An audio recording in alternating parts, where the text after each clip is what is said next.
ခလေး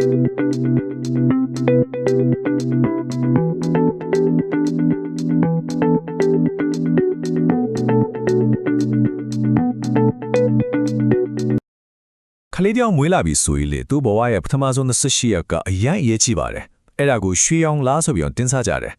ဘာလို့လဲဆိုတော့လေအဲ့ဒီအချိန်လေးကသူတို့တသက်တာလုံးရဲ့ကျမ်းမာရဲ့အခြေခံအမြင့်ချော့ပေးတဲ့အချိန်မို့လို့ပဲ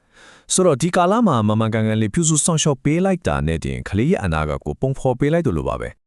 ဒါပဲစိတ်မကောင်းစရာအချက်တစ်ခုရှိတယ်ကမ္ဘာပေါ်မှာခလေးတင်ဆုံးမှုအားလုံးရဲ့ထောက်ဝက်နီးပါပြောရရင်48ရာခိုင်နှုန်းလောက်ကလေအခုနကပြောတဲ့ရွှေရောင်လက်အတွင်းမှာပဲဖြစ်နေတာပါဒီဂိမ်းကနန်းကကြားရတာတော့စိတ်မကောင်းစရာပဲဒါပဲတစ်ဖက်မှာလည်းဒီအချင်းကာလကဘလောက်တောင်အရေးကြီးပြီးအလေးထားဖို့လို့လဲဆိုတာကိုရှင်းရှင်းလင်းလင်းတတိပေးနေတယ်လို့ပါပဲဒါပဲလေမျောလင်းချက်ရှိပါတယ်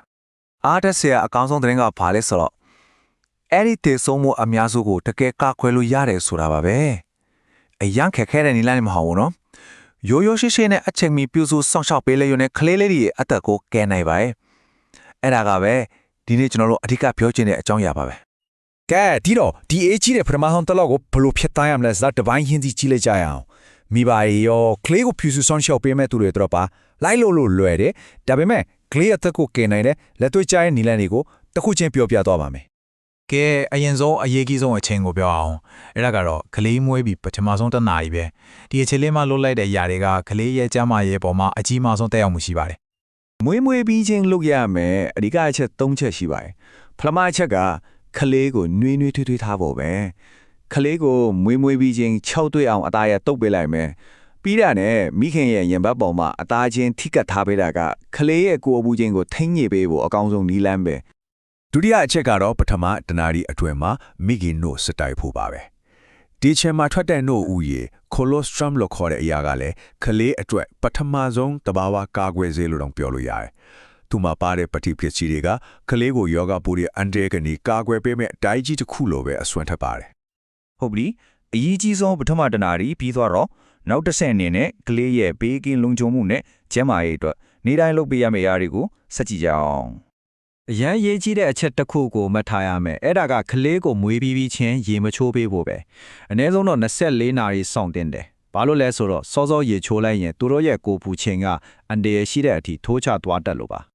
နောက်တစ်ခုကခလေးကိုဘေးကင်းအောင်ဘလို့တိတ်မလဲဆိုတာပဲအမြဲတမ်းမှတ်ထားရမှာကခလေးကိုပတ်လက်ပဲတိတ်ရမယ်ဆိုတာပါအရေးကြီးဆုံးကဘာလဲဆိုတော့အသက်ရှူပိတ်တာမျိုးမဖြစ်အောင်ကလေးအိတ်တဲ့နေရာမှာနူးညံ့တဲ့ခေါင်းအုံးတွေစောင်းအထူးကြီးတွေအယုတ်တွေအဲ့ဒါတွေလုံးဝမထားပါနဲ့ရှင်းရှင်းလေးပဲထားရပါမယ်နောက်ပြီးတော့ချုပ်ချုပ်ကိုပြုစုဆောင်ရှုပ်တာကလည်းအရန်အေးကြီးတယ်အဓိကမှထားမှာတခုပဲတန့်ရှင်းပြီးချုပ်တွေ့နေဖို့ဒါပဲပိုးဝင်တာမျိုးမဖြစ်အောင်စီတို့ပေါင်နာတို့တခြားဘာမှလင်းစရာမလိုပါဘူးအဲ့ဒါတွေကိုရှောင်ရပါမယ်ကဲအခုကလေးတယောက်ကြီးထွားဖုံပြိုးဖို့အတွက်အခြေခံအကြားဆုံးအုတ်မြစ်ဖြစ်တဲ့အစာကျွေးတဲ့အကြောင်းလေးပြောကြရအောင်ဒါကသူတို့နေ့စဉ်ဘဝမှာအရေးကြီးဆုံးအပိုင်းပဲပေါ့ဒီဘူးရအဖြစ်တော့မွေကင်းစားကလေးတွေအောက်ကကနေကိုအနည်းဆုံး10ကြိမ်ကနေ12ကြိမ်လောက်အထိနိုးဆွဖို့လိုတယ်သူတို့ဆိုင်လေးတွေကတေးသေးလေးဒါပေမဲ့ကြီးထွားနှုန်းကအများမြန်တော့ခဏနိုးတိုက်ကျွေးနေဖို့ကမရှိမဖြစ်ပါပဲအရေးကြီးဆုံးကဘာလဲဆိုတော့အချိန်ချိပြီးတိုက်တာထက်ကလေးကပိုက်စားတဲ့လက္ခဏာပြတာနဲ့ချက်ချင်းနိုးတိုက်ဖို့ပဲဒါကို feed on demand လို့ခေါ်ကြတာပေါ့ဥပမာခေါင်းလေးကိုဟူးဒီလက်ပြီးနိုးရှာနေတာမျိုးလက်ကလေးကိုပါဆက်ထည့်ပြီးစုပ်နေတာမျိုးတွေကပိုက်စားနေပြီဆိုတဲ့လက္ခဏာတွေပဲအဲ့ဒါတွေမြင်ရင်နို့တိုက်ဖို့အချိန်တန်ပါပြီဒီအချက်ကတော့လုံးဝကိုအရေးကြီးပါတယ်မွေးကင်းစားကလေးလေးအတွက်လိုအပ်တဲ့အာဟာရရောရေဓာတ်ရောအားလုံးတော့မိခင်တို့ထဲမှာအပြည့်အစုံပါပြီးသားပါဒါကြောင့်ရေတို့ပြားရည်တို့တခြားရည်တွေလုံးဝတိုက်เสียမလိုပါဘူးမလိုအပ်တဲ့အပြင်အန်ဒီရတောင်ထိနိုင်ပါတယ်ကဲအခုကျွန်တော်တို့အရန်ကိုအရေးကြီးတဲ့အပိုင်းတစ်ခုကိုရောက်လာပါပြီဒါကတော့အန်ဒီရလက္ခဏာတွေကိုတီးထားဖို့နဲ့ဘယ်လိုခြေနေမျိုးမှာစေကုသို့မှုချက်ချင်းခံယူရမလဲဆိုတာပါပဲဒီအသိပညာကကလေးတဲ့တစ်ချောင်းကိုကယ်နိုင်ပါတယ်ဒါဆိုရင်ဘယ်လိုလက္ခဏာတွေကစေကုသို့မှုချက်ချင်းခံယူဖို့လိုအပ်နေပြီဆိုတဲ့အချက်ပြတန်းနေလဲနောက်မှပြမယ်အချက်တွေကတေးသေးချာချာရှင်းပြပါလိမ့်မယ်ဒီမှာပြထားတဲ့လက္ခဏာတွေတဲကတစ်ခုခုကိုများခလေးမှာတွေ့လိုက်ရပြီဆိုရင်တော့အထူးသတိထားရပါတော့မယ်ဥပမာနိုကောင်းကမစိုးတော့တာပုံမှန်မဟုတ်ပဲနိုးလို့မရလောက်အောင်အိမ်နေတာဖြားတာဒါမှမဟုတ်မျက်လုံးနဲ့အရေးပြားတွေဝါလာတာမျိုးပေါ့အဓိကတတိပြုရမှာကမွေးကင်းစားကလေးတွေကကျ ကျမ်းမာရေးအခြေအနေအရန်ကိုမြန်မြန်ဆိုးသွားနိုင်တယ်ဆိုတာပါပဲဒါကြောင့်မို့လို့အန်တီလေလက္ခဏာတစ်ခုခုကိုတွေးလိုက်ပြီးဆိုတာနဲ့ခဏစောင့်ကြည့်အောင်မယ်ဆိုပြီးလုံးဝမလွတ်ပါနဲ့ချက်ချင်းကိုဆေးရုံဆေးခန့်သွားရပါမယ် ကလေးတစ်ယောက်ကိုဖြူဆူဆောင်ရှောက်တယ်ဆိုတာမိဘနှစ်ယောက်တည်းရဲ့တာဝန်မဟုတ်ပါဘူးသူတို့ကျမရေးဆောင်ရှောက်မှုတွေအပြင်မိသားစုဝင်တွေအားလုံးရဲ့ပတ်မောကူညီမှုတွေပါဝင်တဲ့ဆောင်ရှောက်မှုကွင်းဆက်တစ်ခုလုံးလိုအပ်ပါတယ် မွေးပြီးသွားရင်လည်းပုံမှန်ကျန်းမာရေးစစ်ဆေးတာတွေကာကွယ်ဆေးထိုးတာတွေကအရန်ကိုအရေးကြီးပါတယ် BCG တို့ပိုလီယိုတို့အတဲရောင်အသားပါဘီပိုကာကွယ်ဆေးတို့ကကလေးကိုပြင်းထန်တဲ့ယောဂတွေနဲ့ကာကွယ်ပေးမယ်အဓိကတိုင်းဒီပဲဒါကြောင့်အချိန်မီထိုးဖို့လုံးဝမမေ့သင့်ပါဘူး နောက်ဒီကလေးအကြောင်းပဲပြောနေလို့မဖြစ်ဘူးမိခင်ရဲ့ကျမကြီးကလည်းအတူတူပဲအရေးကြီးပါတယ်မိခင်ကကလေးကိုကောင်းကောင်းစောင့်ရှောက်နိုင်မှုဆိုရင်သူကိုယ်တိုင်လည်းအနားယူဖို့အာဟာရပြည့်ဖို့စိတ်ပိုင်းဆိုင်ရာပံ့ပိုးမှုတွေရဖို့လိုအပ်ပါတယ်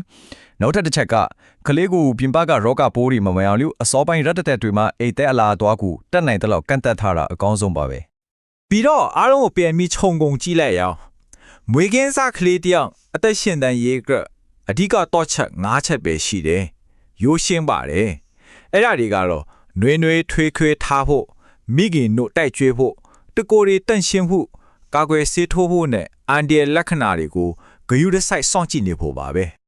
နောက်ဆုံးအနေနဲ့အားလုံးအတွက်စဉ်းစားစရာမေးခွန်းလေးတစ်ခုနဲ့ညီကုန်းချုပ်ချင်ပါတယ်မွေးဖွားလာတဲ့ကလေးတိုင်းဟာသူတို့ဘဝရဲ့အဖို့တိုင်းဆုံးရွှေရောင်လာမှာဒီလိုမရှိမဖြစ်လို့အဲ့တဲ့စောင့်ရှောက်မှုတွေကိုအပြည့်အဝရရှိဖို့အတွက်ကျွန်တော်တူဦးချင်းစီကနေလူအဖွဲ့အစည်းတစ်ခုလုံးအနေနဲ့ဘယ်လိုများအတူတကွဝိုင်းဝန်းပံ့ပိုးပေးနိုင်ကြမလဲ